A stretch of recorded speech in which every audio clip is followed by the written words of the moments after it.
Good morning, everyone. Let us start. Good morning, sir. Today we shall discuss about composition of working population in India. Remember, we have been learning chapter 1 of your textbook India People Economy. The name of this chapter is Population of India, Distribution, Density, Growth, and Composition. Now I shall share my screen.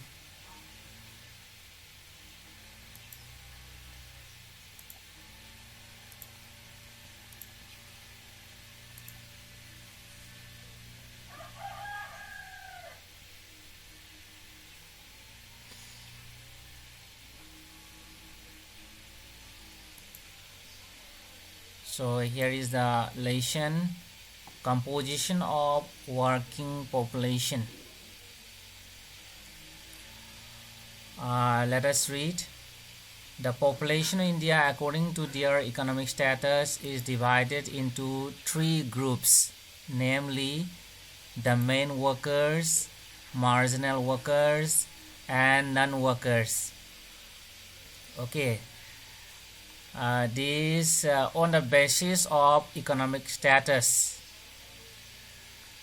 The population in India is divided into three categories, three groups. Those are men workers, marginal workers, and non-workers.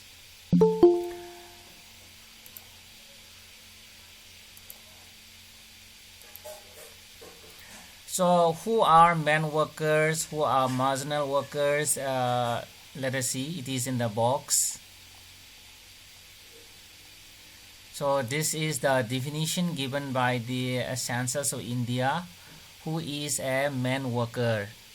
So man worker is a person who work for at least 183 days in a year. Okay, man worker is a person who works for at least 6 months in a year, whereas marginal workers is a person who works for less than 183 days in a year or less than 6 months in a year. Okay, this is the main difference. For the man worker, they work more than 6 months in a year.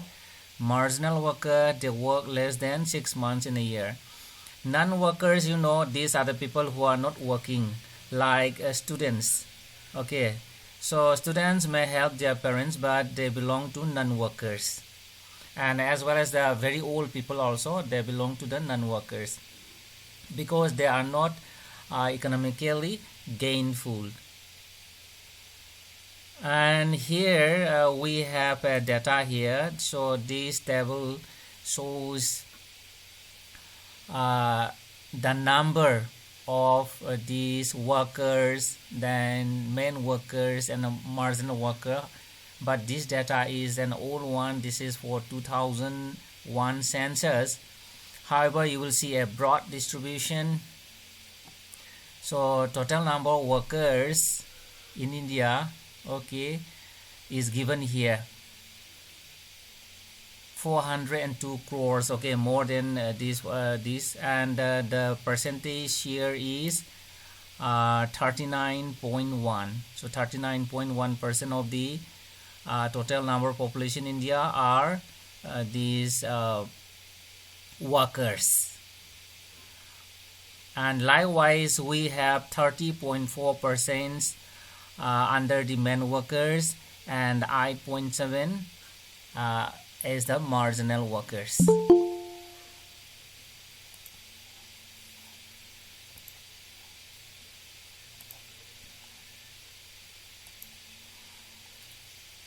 So let us continue. It is observed that in India the proportion of workers both main and marginal is only 39.8. This is according to 2011 census. Okay, percent having leaving a vast majority of about 60% as non-workers. So India has 60% of its population as non-workers or dependent. Okay, as dependent population. So this indicates that there is an economic status in which there is a larger proportion of dependent population. So only 31.9% are workers and remaining 60% are non-workers. That means we have a large proportion of people under the category of dependent population. Okay, so we have a table here. This is appendix 5. You will find at the end of your textbook, and this table shows work participation rate or the proportion of working population in India.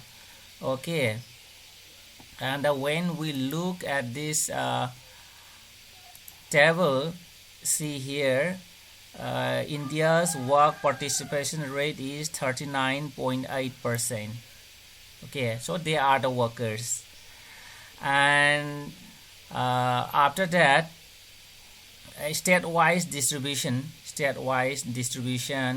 is given here. Okay, you may read here. Say for example, Punjab has 35.7% as workers, and say Manipur, for example, we have 45.1%. Okay, and say for another example, like say for example Goa, 39.6, almost the same with the national level. Okay, in this way you may read, okay, this table, and here in the other columns you'll find this occupational structure, which will be learning afterwards. Okay,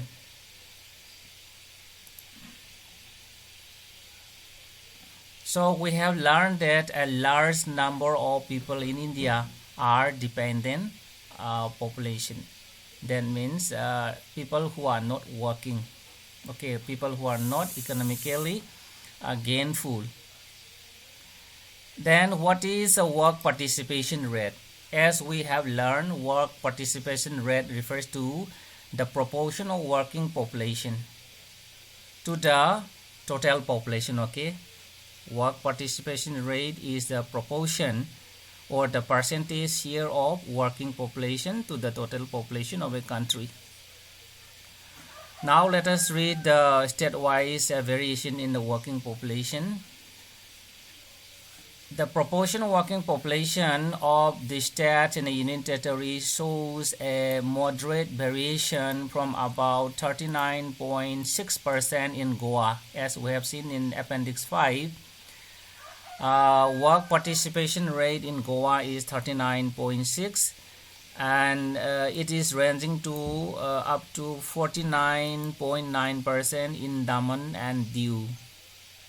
Okay, so proportion of working population varies from 39.6% in Goa to about 49.9% in Daman and Diu.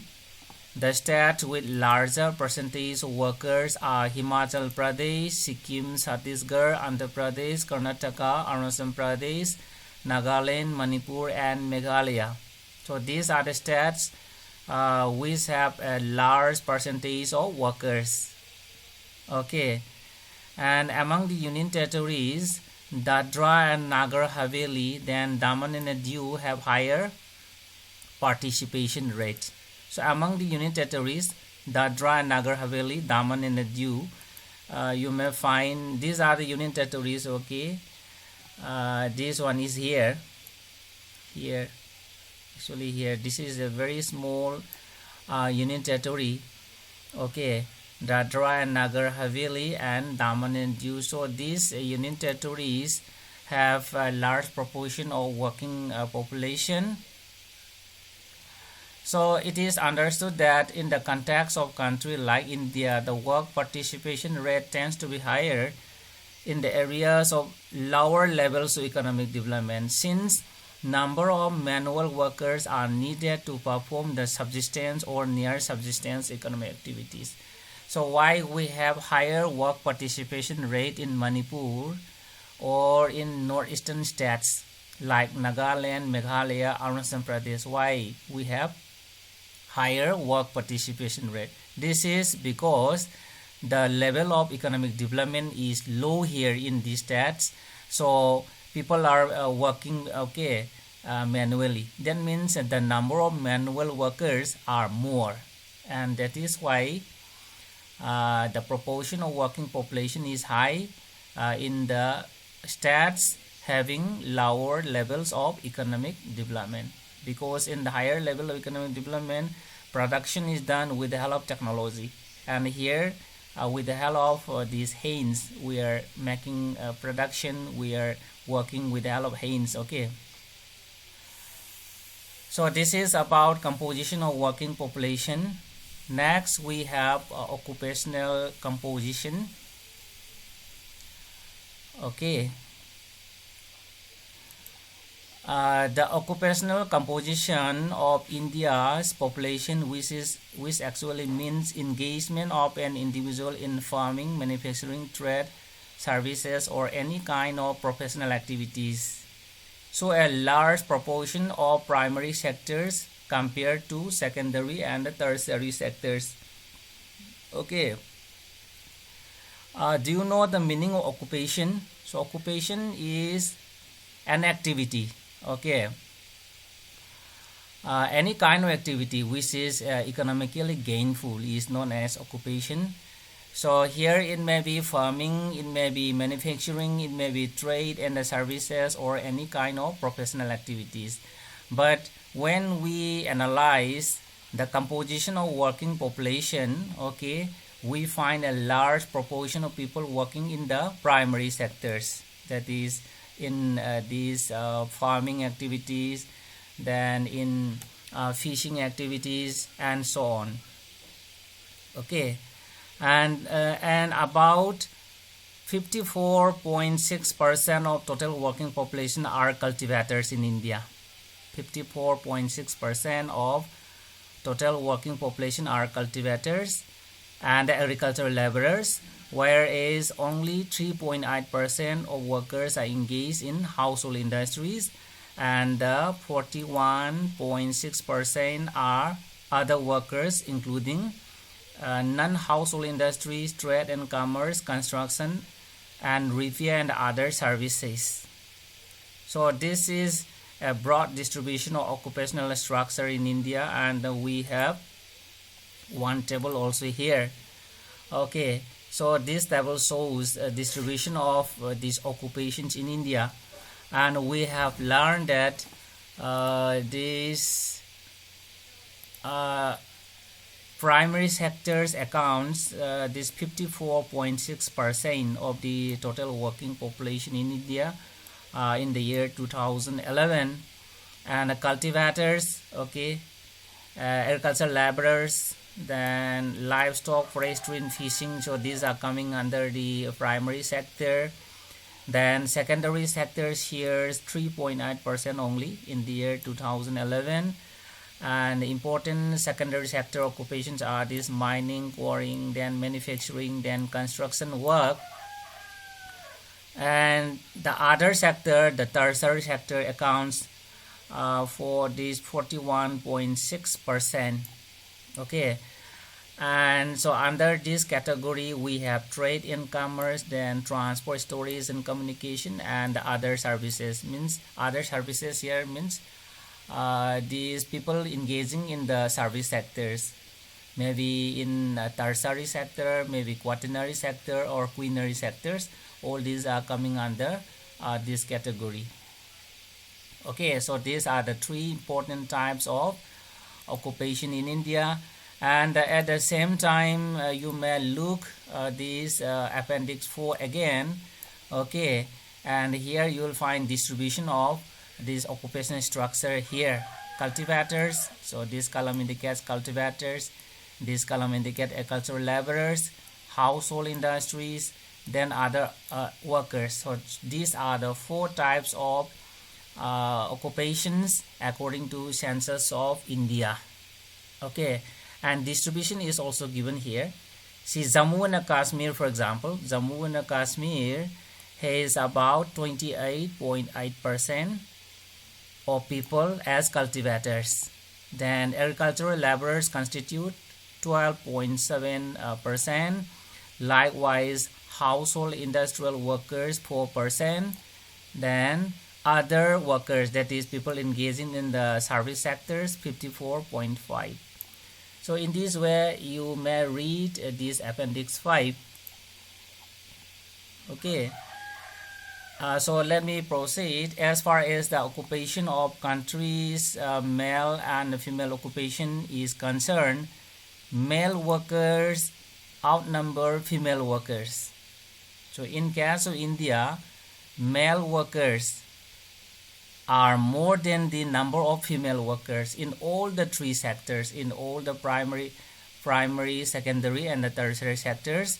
The number of male workers are more than the females, and this will be clear when we read figure number 1.4 and table number 1.4. Okay, so figure number 1.4 is here. India occupation structure 2011. Okay, so this is a type of bar chart. Okay, compound 1. So let us read once.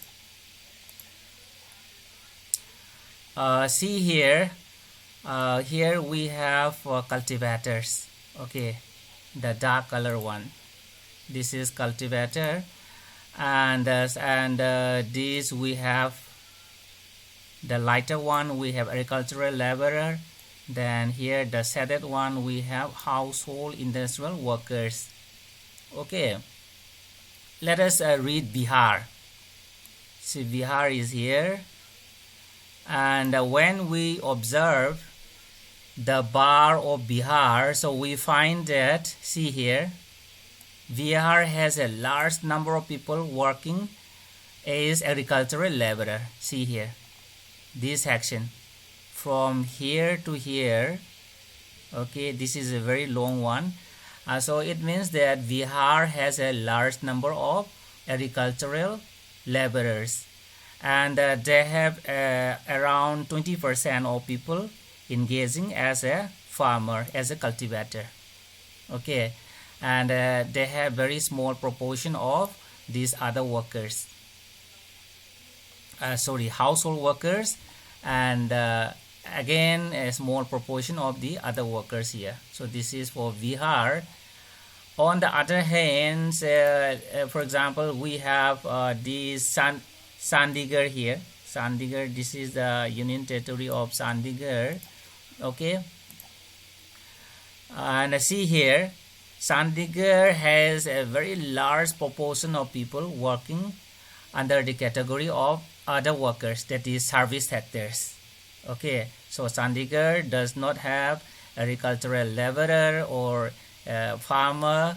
Okay, so they have a small proportion of people engaging in the category of manufacturing, that is household workers. Okay, household industrial workers. Likewise, you may read about Manipur. Okay, this is the state of Manipur. So Manipur has a very large proportion of these farmers, 40%. Just see here, 40%. Just see here, 40. Okay, up to here, 40% of total population of Manipur, according to this diagram, is 40%. And Manipur has also a larger number of people engaging in the service sector, more than 40%. Manipur has a small proportion of people working as a agricultural laborer and the household industrial worker. So in this way, you have to read this diagram. Okay, any question, boys and girls? Do you have any query? No, sir. Then let us continue.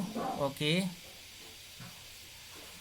so here these are the 4 types of occupations mentioned by the Census of India 2011. and we have also already read out. See, the 2011 census has divided the working population of India into 4 major categories.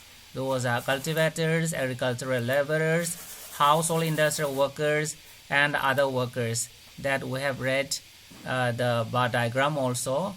Cultivators and agricultural laborers are coming under primary sector, household industrial workers secondary, other workers tertiary. Okay, again we have this table number 1.4, a broad distribution of the sectoral composition of workforce in India 2011. Primary sector constitute 54.6, we have learned, secondary 3.8, tertiary, that is 41.6. And in all the category, the number of males are more than the number of females. Okay, so see, males, the number of males in the primary sector is about 16 crore 54 lakh 47,075, whereas for females it is only about 9 crore 75 lakh 75,398, and so on. Okay, and the number of female workers is relatively high in the primary sector. However, we find a higher number of females as compared to the other sectors. Okay, in the primary sector, though in the recent year there has been some improvement in the work participation of women in the secondary and the tertiary sectors due to improvement in education, due to increase in the literacy among the females. Okay, there has been improvement in the employment in the other sectors like secondary and the tertiary sectors. It is important to note that the proportion of workers in agricultural sector in India has shown a decline over the last few decades. So it was 58.2% in 2001 to 54.6% in 2011. That means declining.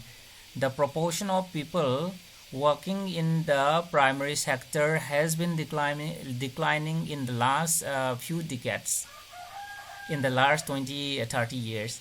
It was 58.2% in 2001, and now according to 2011 it is 54.6. that means declining.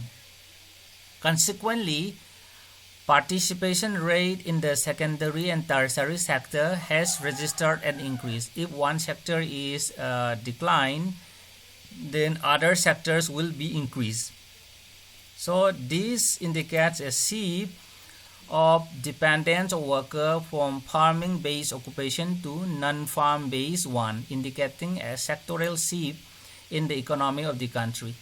So if secondary sector is declining, then other sectors will be increased. Okay, just see in this diagram. See here.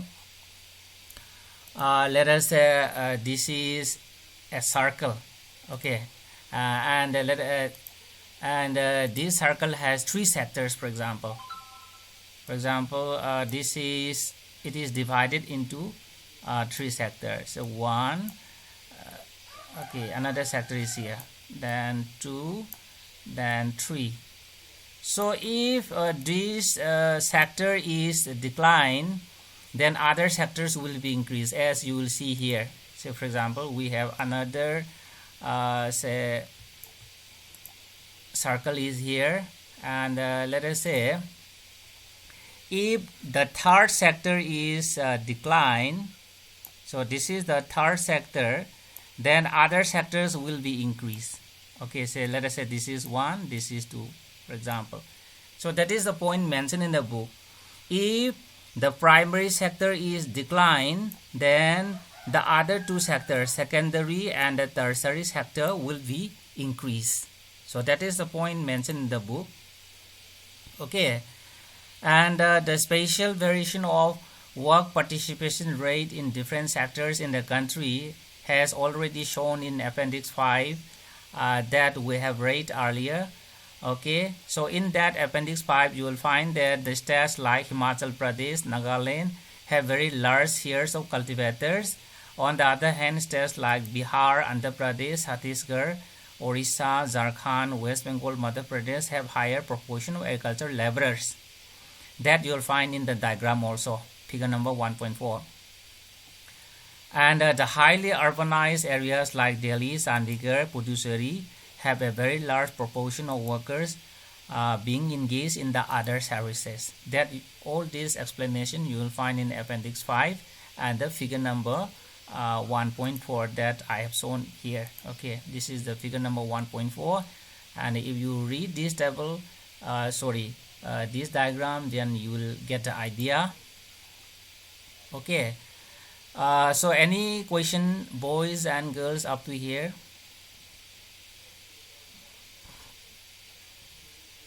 Do you find any difficulty? No, sir. Then here we have the last part of this chapter. Okay, so this is a new edition. In the old edition book you may not find this topic. Okay, and see here, this is about Beti Bachao Beti Parao. Okay, this is a kind of social campaign that you will find in the streets also. See, promoting gender sensitivity through Beti Bachao Beti Parao social campaign. So let us read about it. The division of society into male and female and transgender is believed to be natural and biological. Okay, the division of the society into male, female, and transgender is believed to be a natural and a biological one. Okay, so we are dividing male and female biologically. That is quite natural, but in reality there are social constructs and a role assigned to the individuals which are reinforced by the social institutions. But in the case of India, okay, we have social constructs and the roles assigned to the individuals. So actually in case of India, work for men, work for women are actually divided, assigned. Okay, actually assigned. These are the works for the males, these are the works for females. Like that, the type of works are assigned in the case of India. Consequently, these biological differences become the basis of social differentiation, discrimination, and exclusion. Once the division of society into male-female was biological, but now it becomes a social differentiation. Okay, discrimination and exclusion. And the exclusion of over half of the population becomes a serious handicap to any developing and a civilized society. See, for example, what is the population in India? It is 1.21 billion. That is 1,210 million. So out of these 1,210 million, if 50% are discriminated, for example, if more than 600 millions are discriminated, because more than or nearly 600 millions are women. Okay, if these 600 millions are discriminated on the basis of these grounds, then this is a very serious handicap to develop, okay, a country in a developing country like India. So it is a global challenge which has been acknowledged by the UNDP when it mentioned that if development is not engendered, it is endangered. So discrimination of these women, discrimination of females, okay, socially is a global challenge, and it is acknowledged by the United Nations Development Program UNDP when it mentioned that if development is not engendered, then it is endangered. Do you get the idea? If development is not engendered, if we do not cover, okay, the women, about in the developmental activities, then it is endangered. The society is endangered. Okay. And so this is according to Human Development Report 1995. Discrimination in general and gender discrimination in particular is a crime against humanity. Discrimination of people in general and gender discrimination, that is the differentiation between the males and the female in particular, is a crime against humanity. So all efforts need to be made to address the denial of opportunities of education, employment, political representation, then low wages for similar types of work, disregard to their entitlements to live a dignified life. So we need every effort, okay, to address the denial of opportunities of education. So we need steps, okay. The denial of opportunities to education means sometimes in some other states of India, girls are not allowed to go for higher education. That is a kind of denial of opportunities of education. Then sometimes females are not employed in the offices. Okay. Then sometimes the females are not allowed to represent in the government. Okay. Then low wages for similar types of work. Same type of work but getting low wages for the females. Then disregard to their entitlements. Live a dignified life. See, sometimes entitlement is also lesser than the males in some states of India. So we need okay, all the efforts to address this problem. A society, okay, which fails to acknowledge and take effective measures to remove such discrimination cannot be treated as a civilized one. A society which fails to acknowledge, which fails to solve this problem, which fails to address this problem and take effective measures, which fail to take effective measures to remove such kind of discrimination, cannot be treated as a civilized society. The government in India has duly acknowledged the adverse impacts of this discrimination and launched a nationwide campaign called Beti Bachao, Beti Parao.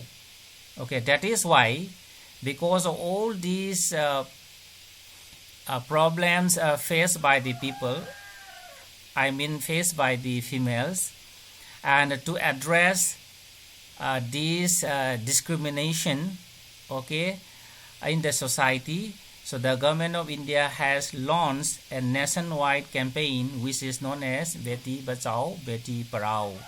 So this is about why the government in India is launching, okay, this Beti Bachao, Beti Parao campaign.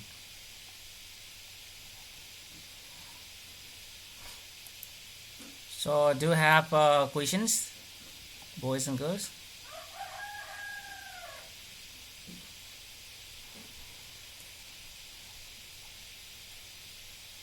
No, sir. Okay, then if you don't have difficulties, so let us stop here for today. Thank you very much for joining my class, and don't forget to send your names in the WhatsApp group for attendance. Thank you all.